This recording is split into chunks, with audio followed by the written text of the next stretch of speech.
মধ্যপ্রাচ্যে যে যুদ্ধাবস্থা চলছে সেটাতে আমরা অত্যন্ত উদ্বিগ্ন এবং মধ্যপ্রাচ্যে যুদ্ধ শুরু হওয়ার সাথে সাথে মাননীয় প্রধানমন্ত্রী ওনার টপমোস্ট প্রায়োরিটি হচ্ছে এবং এই সরকারের প্রায়োরিটি হচ্ছে যে আমাদের যারা বাংলাদেশি নাগরিকরা আছে মধ্যপ্রাচ্যের বিভিন্ন দেশে তারা যাতে নিরাপত্তা হচ্ছে আমাদের 1 নম্বর প্রায়োরিটি।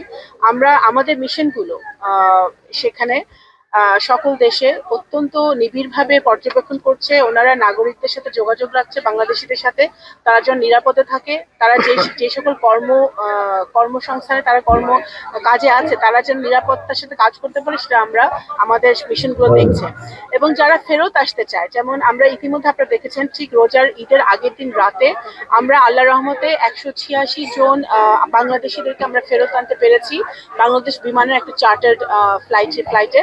এবং সেখানে প্রবাসী কল্যাণ মন্ত্রণালয়ের খরচে এটা হয়েছে। প্রবাসী কল্যাণ মন্ত্রণালয়, পররাষ্ট্র মন্ত্রণালয় এবং সিভিল এভিয়েশন এবং IOM যে আমাদের আন্তর্জাতিক সংস্থা আছে, আন্তর্জাতিক সংস্থা IOM এর সম্পূর্ণ তত্ত্বাবধানে আমরা তাদেরকে ফেরত আনতে পেরেছি। এবং এই সমস্ত দেশ, যে সমস্ত দেশে আমাদের বাংলাদেশি ভাইরা আছে, বোনরা আছে, তাদের সহযোগিতা ছিল তাদেরকে ফেরত আনতে। সুতরাং আমরা বাংলাদেশ সরকার অত্যন্ত সচেষ্ট আছি যে আমাদের যেসব ভাইরা বোনরা ফেরত আসতে যাচ্ছে, কারণ এটা বুঝতে হবে যে সবাই কিন্তু ফেরত আসতে চাচ্ছে না, কারণ তারা ওখানে বিভিন্ন চাকরিতে আছে।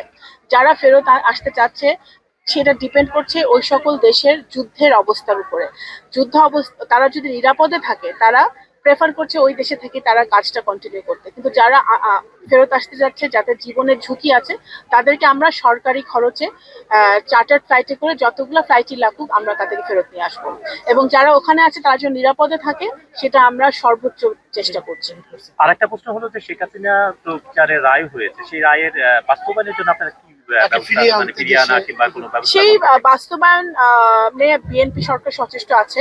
আমরা 17 বছরে যারা মানবাধিকার লঙ্ঘন করেছে, খুনের সাথে জড়িত, গুমের সাথে জড়িত, যাদের বাংলাদেশের আইনে যাদের বিচার হয়েছে, তারা শেখ হাসিনা সহ তারা যাতে বাংলাদেশের এসে বাংলাদেশের মাটিতে তাদের যেই সাজা হয়েছে সেই সাজা তারা যেন ফেরত আসতে পারে এবং এই বাংলাদেশের আইনে তাদের বিচার হয়, সেই লক্ষ্যে বিএনপি সরকার সচেষ্ট আছে, সেই কার্যক্রম চলছে। Thank you.